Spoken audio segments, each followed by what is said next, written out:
Shalom teman-teman semua, baik yang di Jakarta, di Toronto, maupun yang di Amerika. Selamat pagi di Indonesia, selamat malam di Toronto dan Amerika. Selamat mungkin siang ya di Sydney. Firman yang akan saya bagikan, yang akan saya sharing, itu dari Proverb 3, verse 5 and 6. Di dalam bahasa Inggrisnya, firman itu mengatakan, "Trust in the Lord with all your heart, and do not lean on your own understanding. In all your ways, acknowledge Him, and He will make straight your path." Dalam bahasa Indonesianya, Amsal 3 ayat 5 dan 5 sampai 6. Percayalah kepada Tuhan dengan segenap hatimu dan jangan bersandar pada pengertianmu sendiri. Dalam segala caramu mengakui Dia dan Dia akan meluruskan jalanmu. Ini kalau kita lihat di dalam konteks tersebut, kita melihat bahwa tahapan pertumbuhan rohani orang Kristen dan dari perspektif Kristen itu harus seperti ini. Banyak yang menuntun, membuat kita itu bisa bertumbuh, ya. Tetapi Tuhan mau kita itu memilih satu kondisi atau perilaku kita, bagaimana seyogyanya sebagai orang Kristen itu harus kita kembangkan, ya. Bukan dengan bersandarkan pada pengertian kita sendiri, tetapi kita harus bertumpu dan bersandar pada Tuhan. Nah, kalau kita berbicara tentang kekristenan, banyak orang yang mengerti bahwa kekristenan itu, kalau saya sudah datang ke gereja, lahir dari keluarga Kristen, sudah dibaptis, ya itu udah menjadi orang Kristen. Tetapi kalau kita mau melihat proses menjadi orang Kristen itu, kalau kita melihat tanpa iman, karena bulan ini gereja kita itu tetap masih memegang atau membicarakan tentang iman. Kalau kita melihat dari latar belakang Abraham saat dia dipanggil Tuhan keluar dari lingkungannya, itu karena imannya. Oleh sebab itu kalau kita mendengar bahwa Abraham itu adalah bapak orang beriman, kalau kita meninjau dan melihat serta mempelajari iman itu, orang Kristen kalau mengatakan bahwa dirinya seorang Kristen, tetapi kalau kita melihat tindak perilakunya itu suka menggerutu, suka sharing sama atau curhat lah kalau dalam bahasa Indonesianya, mengatakan aduh, ada kata aduh atau kata tetapi itu kalau bisa kita minimize. Kenapa? Menjadi orang Kristen, kita tuh harus bersyukur. Menjadi orang Kristen itu harus kita bisa memuji memuliakan Tuhan itu dengan perilaku, dengan perkataan, dengan perbuatan. Itu tidak mudah. Tetapi kita sanggup karena Allah Roh Kudus itu dikirim Tuhan Yesus itu untuk menguatkan kita, menuntun kita, membimbing kita, memberi kita pengarahan, memberi kita pengertian, bahkan menolong kita untuk kita bisa sanggup. Nah, kalau kita melihat prosesnya itu bagaimana? Kalau kita dalam hal ini saya bisa mengambil 5 langkah kira-kira. Bagaimana kita kalau mau menjadi orang Kristen yang sungguh-sungguh bertumbuh, ya? Yang pertama-tama kita harus percaya. Kita harus percaya bahwa kita itu dicintai dan diterima oleh Tuhan Yesus. Kenapa? Karena John 3:16 itu mengatakan karena begitu besar, ya, kasih Allah. Kita tahu bahwa kita itu dikasihi, berarti kita tuh dicintai, ya. Dan kita tuh diterima oleh Tuhan. Itu langkah pertama, ya. Yang kedua, kita harus mengakui bahwa kita ini orang berdosa. Tidak ada seorang pun terlahir itu jadi orang suci. Kita itu orang berdosa. Dan kita harus mengakui I'm the sinner. Nah, kalau kita sudah mengakui, kita tetap bukan cukup sampai di situ. Kita harus datang mengakui dosa-dosa kita. Tuhan, saya sudah melanggar banyak pelanggaran dan perintah Tuhan. Because I do not know. Ya. Saat kita mengerti bahwa kita berdosa, kita mengakui dosa-dosa kita itu, tentu Tuhan itu, dia mendengar dan akan mengampuni dosa kita. Tapi ingat, sesudah pengakuan dosa tersebut, kita sesudah diampuni dosanya, kita harus punya satu komitmen loh. Komitmen apa? Komitmen hidup. Hidup kita itu untuk Kristus. Seperti Paulus mengatakan, hidup adalah Kristus, mati adalah keuntungan. Kalau kita melihat konteks waktu Paulus mengatakan itu, dia itu sungguh-sungguh hidupnya itu sudah bersama Kristus. Sudah ada Roh Kudus di dalam hidupnya. Bukan berarti kita kalau sudah menerima Tuhan dan sebagai Tuhan dan Juru Selamat, ya, itu tidak ada Roh Kudus. Ada, tetapi mau nggak kita exercise? Nah, kita harus exercise, kita harus bisa membuat satu komitmen. Itu tidak mudah. It is not easy, ya, karena percobaan hidup daging ini lebih kuat. Biarpun bagaimana kita sebagai manusia, kita akan dapat pengaruh dari sekeliling kita. Tapi ingat, Roh Kudus itu adalah Tuhan sendiri. Ya, from time to time, saya pribadi selalu mengandalkan Roh Kudus. Hilang kunci pun saya bilang, Roh Kudus, di mana saya taruh kunci saya? Ya. Hal-hal seperti itu merupakan satu way of life. Roh Kudus itu senantiasa bersama kita. Yang penting, kita harus rendah hati. Kita harus sungguh-sungguh mempunyai komitmen bahwa, Lord, my life is in you. Kan ada lagunya, my life is in you, Lord. Seperti itu. Yang pasti hafal semua ya, Pak Tanto sama Cilani. Ya. Sesudah ada komitmen hidup, ya. Yang kelima, kalau saya bisa ambil catatan, itu kita harus menjalani hidup kita dengan rasa bersyukur. Apapun yang terjadi dalam hidup kita itu, ucapan syukur itu. Kalau orang bisa bersyukur, berarti dia mengerti bahwa iman kepercayaan dia kepada Yesus, kepada Kristus itu akan bertumbuh. Di dalam situasi apapun, Tuhan tidak pernah akan meninggalkan kita. Enggak. Ya. Kalau tadi kita menyinggung atau membaca firman di Amsal 3, ya, itu ada kabar baiknya. Kabar baiknya yang bisa bikin kita lebih yakin, itu jika Anda atau kita menaruh kepercayaan penuh kepada Tuhan, ya, kita akan diberikan upah. Dan Dia atau Tuhan Yesus itu akan meluruskan hidup kita, bahkan menuntun kita ke jalan yang benar. Kalau kita udah ikut Tuhan, Bapak Ibu Saudara sekalian, kita punya hati itu sudah bersatu dengan Roh Kudus. Kalau kita mau melakukan segala sesuatu itu, the conviction is not condemnation. Ya, dari Roh Kudus itu ada. Makanya dia akan menuntun ke jalan yang benar. Sesuatu yang nggak benar itu pasti di dalam hati kita ada kayak you don't feel right gitu loh. When you want to take something, when you want to do something, you don't feel peaceful to do it. Itu pekerjaan Roh Kudus. Ya. Nah, apa yang dikatakan Alkitab atau firman Tuhan tentang bagaimana menjaga iman di masa-masa sulit. Sekarang ini di masa-masa sulit, bagaimana kita mau menjaga iman?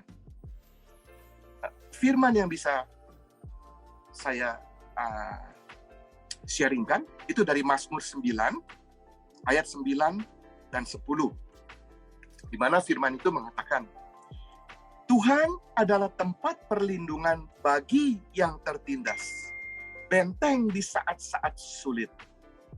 Mazmur 9:10, ya, Tuhan adalah tempat perlindungan bagi yang tertindas, benteng di saat-saat sulit. Sekarang, kalau kita melihat pemazmur itu sendiri, yaitu salah satunya Raja Daud, dia itu begitu takut pada saat Saul itu mau membunuh dia. Ya. Di saat-saat dia membutuhkan perlindungan itu dikatakan, Tuhan itu benteng perlindungannya. Kalau sampai Raja Daud sendiri bisa melakukan dan mengatakan hal sedemikian, bagaimana kita? Kita orang percaya, kita tahu bahwa Roh Kudus itu sudah ada hidup bersama-sama kita. Apa yang harus kita khawatirkan? Apa yang harus kita takutkan? Dia adalah benteng perlindungan kita. Ya. Satu lagi di Mazmur 34 di ayat 10b, firman mengatakan, orang yang mencari Tuhan tidak kekurangan sesuatu yang baik. Dikatakan orang yang mencari Tuhan. Orang yang mencari Tuhan. Banyak orang tidak mencari Tuhan. Tetapi orang yang mencari Tuhan. Jadi di dalam segala upaya manusia itu, kalau dia menempatkan Tuhan di atas segala-galanya, dia tidak pernah kekurangan sesuatu yang baik. Bukan berarti tidak pernah kekurangan keuangan apa segala, ya. Itu bisa, orang bisa sakit dan sebagainya. Tetapi sukacita yang dari dalam, ya, the joyful heart, itu pasti, ya, keluar. Dan kalau orang bisa bersyukur, dia akan melupakan hal-hal, ya, bukan melupakan dalam arti meniadakan, tetapi dia overcome, ya, the situation. Makanya orang Kristen itu dikatakan kalau yang sungguh-sungguh ikut Tuhan, bisa kita katakan we are the overcomer. Karena Roh Kudus itu yang memampukan kita. Jadi tidak akan kekurangan sesuatu. Satu ayat lagi dari Yesaya, pasal yang ke-26, ayat 3 dan 4. Yesaya mengatakan, mereka yang teguh pendiriannya, kamu jaga dalam damai. Mereka yang teguh, ya, pendiriannya. Berarti orang itu tidak melihat ke kiri, ke kanan, tetapi yang teguh. Seperti Paulus mengatakan, aku berlari-lari menuju ke tempat tujuan. Jadi yang teguh. Jadi dia nggak terpengaruh dengan dunia di sampingnya. Bukan berarti dia tidak memperhatikan, tetapi dia tidak mau mengambil hal-hal yang tidak baik. Ya. Dijaga. Dan jaganya dalam damai. Yang kita cari apa? Damai. Ya, kalau sekarang dalam keadaan perang, Ukraine and Russia, itu yang dicari apa? Perdamaian. Kenapa? Kalau enggak kan hancur. Jadi Yesaya mengatakan, mereka yang teguh pendiriannya, kamu jaga dalam damai. Karena mereka percaya kepadamu. So you have to trust in the Lord. Yesus sendiri mengatakan kepada murid-muridnya, dia mengatakan, ya, orang percaya itu harus sungguh-sungguh percaya, bukan setengah percaya. Yesus mengatakan kepada murid-muridnya, hai, ini waktu di Danau Tiberau itu, waktu ada angin badai itu datang, Tuhan Yesus tidur, dibangunkan, Tuhan, kami akan tenggelam dan sebagainya. Tuhan Yesus mengatakan apa? Hai kamu orang yang kurang percaya.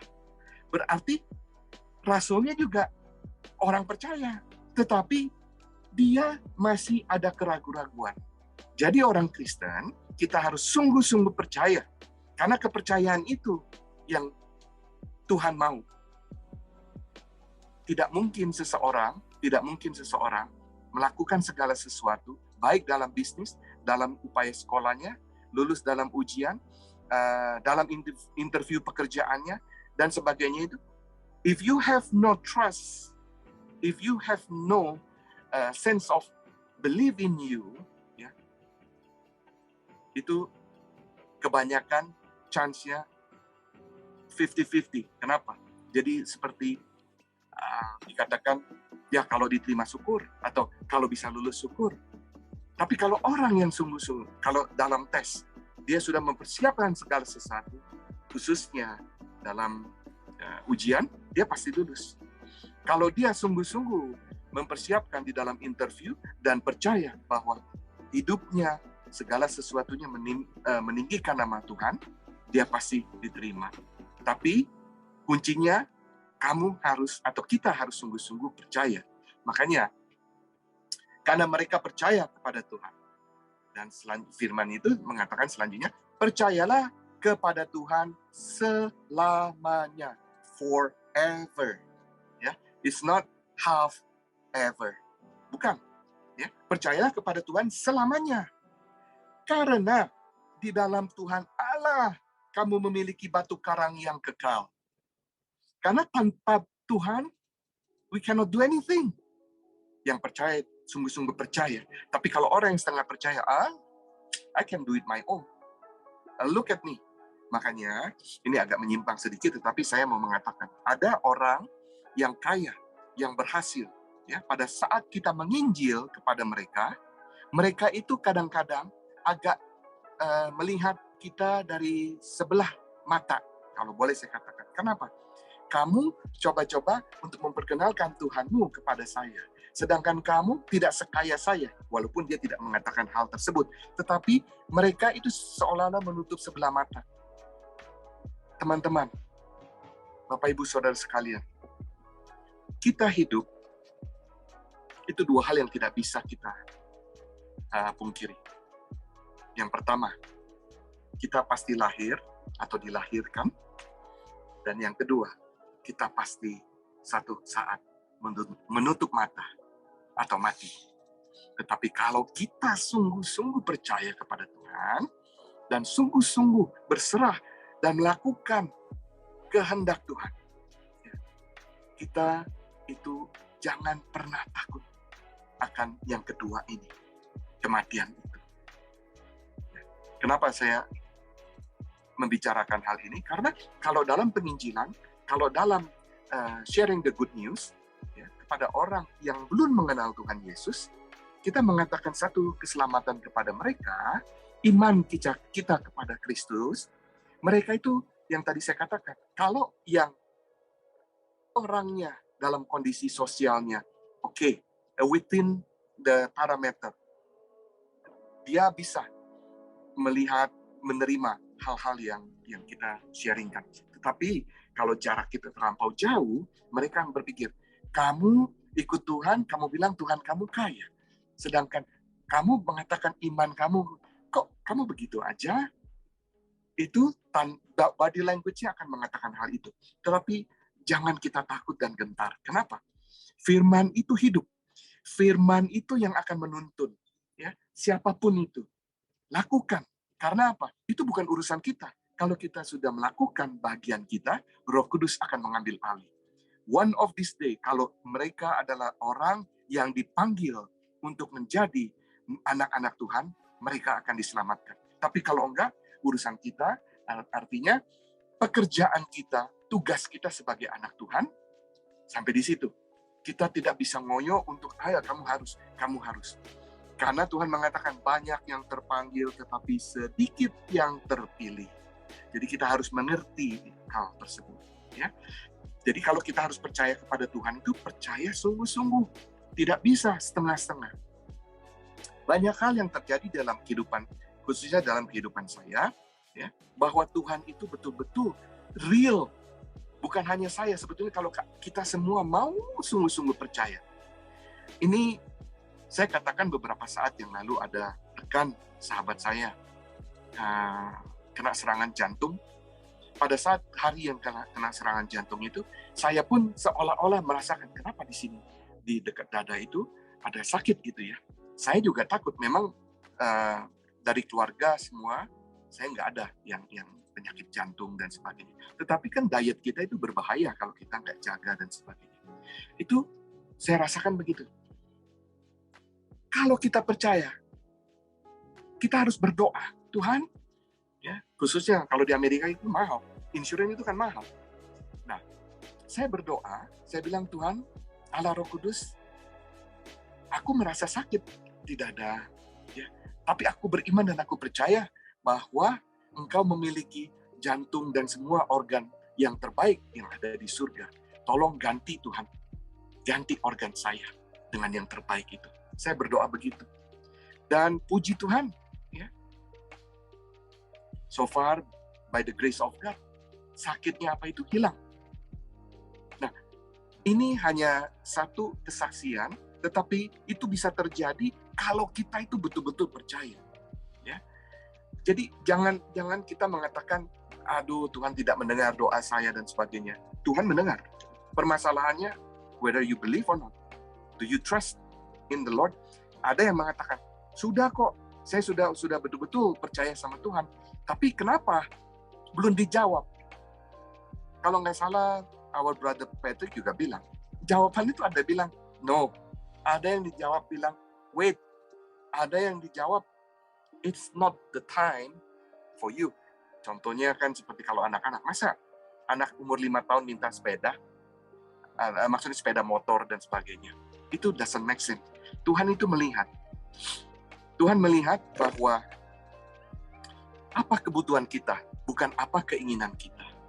Di dalam iman kita kepada Kristus, ya, Tuhan membutuhkan kepercayaan penuh. Kita harus memberikan hati kita, pikiran kita. Karena law yang pertama adalah kasihilah Tuhan Allahmu dengan segenap hatimu, pikiranmu, kekuatanmu. Itu yang pertama. Nah, kalau yang pertama itu kita bisa, Tuhan minta yang kedua. Demikian pula kita harus mengasihi sesama kita. Ini yang sulit. Ini yang sulit. Karena apa? Daging ini masih menguasai. Dosa itu ya sudah ditebus. Tetapi bisa nggak orang jatuh lagi ke dalam dosa? Bisa. Tetapi waktu kita jatuh ke dalam dosa, Tuhan itu adalah Tuhan yang panjang sabar. Dalam bahasa Inggrisnya, long suffering. Dia, asal kita mau merendahkan diri, bilang, Tuhan, saya melakukan kesalahan. Ampuni saya. Dia dengan setia akan mengampuni. Ini menjadi satu, saya pernah sharing, ini menjadi satu, seperti quarrel gitu ya, perdebatan. Ada orang mengatakan yang belum mengenal Tuhan, atau yang mendengar cuman belum menjadi anak-anak Tuhan, dia katakan, kalau gitu enaknya jadi orang Kristen, kalau dia bikin kesalahan ini diampuni, bikinin kesalahan diampuni, dan kalau meninggal mati masuk surga. Saya bilang begini sama orang tersebut, kalau kamu katakan ya jadi orang Kristen enak, ya, kenapa kamu nggak jadi orang Kristen? Orang itu terdiam karena dia mengatakan enak. Saya selanjutnya saya katakan, iman kepada Kristus itu, kasih Tuhan itu harus menyatu. Manusia bisa berkata-kata, tetapi yang dilihat adalah hati manusia itu. Tindakan perilaku manusia itu. Bagaimana mereka bertindak. Bagaimana mereka melakukan kehidupan mereka, langkah kehidupan mereka, perkataan mereka, dan hal-hal yang dilakukan dari hari ke hari. Bukan hari Minggu. Dari Senin sampai Sabtu itu apa yang dilakukan? Apakah mereka meninggikan Tuhan? Melakukan perkara-perkara yang di atas, artinya dia selalu menempatkan Tuhan di dalam perilaku Senin sampai Sabtunya. Nah, kembali lagi yang tadi saya katakan kepada orang tersebut, saya katakan Tuhan mati buat seluruh dunia, tetapi dunia mau menerima dia enggak? Kalau dunia mau menerima dia, semua akan diselamatkan. Permasalahannya banyak idol-idol, banyak pagan-pagan yang disembah, yang Tuhan tidak mau. Jadi menjadi orang Kristen itu privilege. Bapak Ibu Saudara sekalian, kalau kita bisa komsel ya malam atau pagi hari ini atau siang hari ini, itu bukan satu kebetulan. Tetapi bukan sekarang. Ya, sekarang ini kita sudah baik. Tetapi langkah kita selanjutnya harus lebih baik. Perilaku kita harus makin baik dan harus mencerminkan Kristus itu sendiri. Karena apa? Kita mengatakan kita orang Kristen, tapi perilaku kita bukan yang dilakukan. Apa yang Tuhan ajarkan kepada kita, sebetulnya itu sia-sia. Saya mau menutup sharing ini ya, dari Matius 6. Saya paling suka Matius 6. Kenapa saya mengatakan saya paling suka? Karena hal yang ada dikatakan di Matius 6 ayat 33-34 itu bisa dipakai di setiap aspek kehidupan kita sebagai orang Kristen. Ya, dikatakan di Matius 6 ayat 33 itu, ya, tetapi carilah dahulu kerajaan Allah dan kebenarannya. Cari dulu kerajaan Allah dan kebenarannya. Maka semuanya itu akan ditambahkan kepadamu. Sebab itu janganlah kamu khawatir akan hari esok. Karena hari esok mempunyai kesusahannya sendiri. Kesusahan sehari cukuplah untuk sehari. Ya.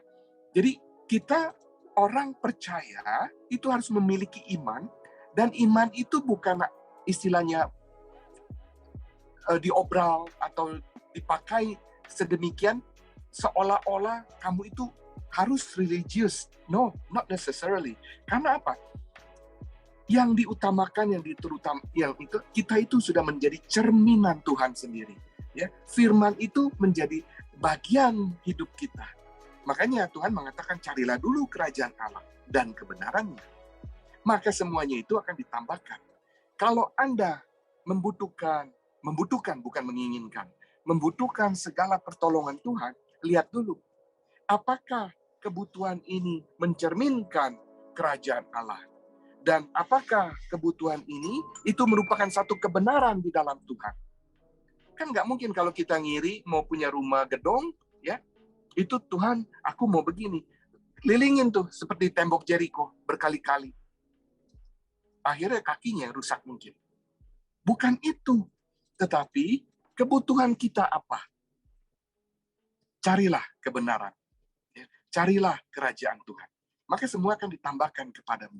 Hal-hal yang ditambahkan kepada kita itu bisa, ya, panjang umur, sehat, ya, hal-hal yang baik yang terjadi di dalam kehidupan kita dari hari ke hari. Anak-anak kita yang lagi kuliah itu lulus dengan summa cum laude, ya, mendapatkan pekerjaan yang tidak pernah terbayangkan, menjadi seorang CEO dan sebagainya. Hal-hal itu akan ditambahkan Tuhan. Tetapi kita harus benar di mata Tuhan. Firman itu menjadi remah, menjadi bagian dari hidup kita. Bukan hanya kita, soalnya begini, manusia itu cenderung untuk banyak berbicara. Ya. Tapi firman Tuhan mengatakan sedikit berbicara, lebih banyak mendengar. Nggak gampang itu mendengar. Kalau kita dalam perkumpulan, kita lihat banyak yang bicara, banyak salahnya sebetulnya. Makanya kita di dalam kehidupan kekristenan ini, iman kita itu bisa bertumbuh bagaimana? Kita harus terus bertekun, membaca firman, mencari kebenaran firman, bukan hanya pada saat kita mau sharing firman, kita baca, cari firman yang mana yang cocok. Bukan. Datang dulu kepada Tuhan.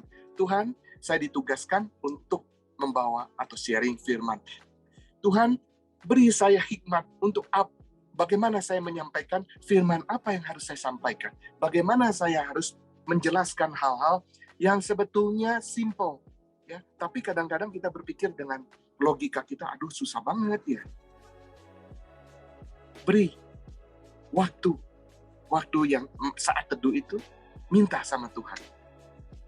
Nah, hal seperti ini ya, itu penting di dalam kehidupan kekristenan untuk membangkitkan iman kita. Karena apa?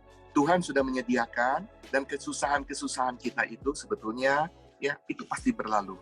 Contoh, ya, waktu saya kembali ke US, itu belum terjadi COVID, back into Oktober 2019, tetapi beberapa bulan kemudian terjadi wabah coronavirus, ya, itu berlanjut 3 tahun dan sebagainya. Itu kalau kita melihat perlahan-lahan subside, perlahan-lahan itu akan saya mengatakan mungkin saya salah karena saya bukan orang medis, tetapi itu lambat laun virusnya itu akan melemah karena kita semua di booster dan sebagainya. Kalau ada orang mengatakan ini dimasukin chip apa segala, don't listen to them. Don't. Saya yang mengatakan kadang-kadang orang itu terpengaruh dengan perkataan orang. Ya. Apa yang disediakan pemerintah, ya, selama kita bertekun dan percaya Tuhan Yesus, ya, kita harus mengikuti protokol tersebut. Kalau nggak, kita yang rugi sendiri. Ya. Tadi saya katakan, kesusahan sehari cukuplah untuk sehari. Firman itu merupakan satu bimbingan, tuntunan buat kita bahwa semuanya itu akan pasti berakhir. Semuanya itu pasti berakhir. Ya, yang terpenting kita percaya dan iman kepada Tuhan Yesus itu tidak akan pernah mengecewakan. This is last verse yang saya mau sharingkan, karena minggu kemarin untuk anak-anak muda juga saya pakai. Itu di Mazmur 46 ayat yang ke-10. Mazmur 46 ayat yang ke-10. Firman Tuhan mengatakan, "Diamlah dan ketahuilah bahwa akulah Allah. Aku ditinggikan di antara bangsa-bangsa, ditinggikan di bumi." Tuhan mau kita ada mempersiapkan diri dan menyiapkan diri itu saat untuk berdiam diri. Ya, waktu berdiam diri itu cari wajah Tuhan. Katakan semua yang ada di dalam hati kita itu kepada Tuhan. Dan Tuhan mengatakan, ya, Tuhan jelas mengatakan, "Be still, know that I am the Lord." Ya, diamlah dan ketahuilah bahwa akulah Allah. Aku ditinggikan di antara bangsa-bangsa, ditinggikan di bumi. Bapak Ibu Saudara sekalian, apapun pergumulan hidup kita, apapun yang kita hadapi selama kita masih hidup, Tuhan mau kita ambil waktu untuk berdiam diri, merenungkan firman, ya. Membuat waktu untuk Tuhan, tinggikan Dia, percaya bahwa Dia akan menuntun hidup kita sampai Maranatha Tuhan datang. Demikian firman Tuhan yang bisa saya sharingkan untuk malam, siang, pagi hari ini. Semoga saya berdoa agar firman ini walaupun tidak terlampau panjang, tetapi ini bisa, Roh Kudus itu bisa mengubah paradigma kita, ya, sebagai pendengar, sebagai anak-anaknya, untuk bisa kita berinteraksi dengan Roh Kudus itu dan bisa mengambil langkah iman, percaya, dan tidak pernah ragu-ragu lagi bahwa Tuhan adalah benteng pertahanan kita. Amin.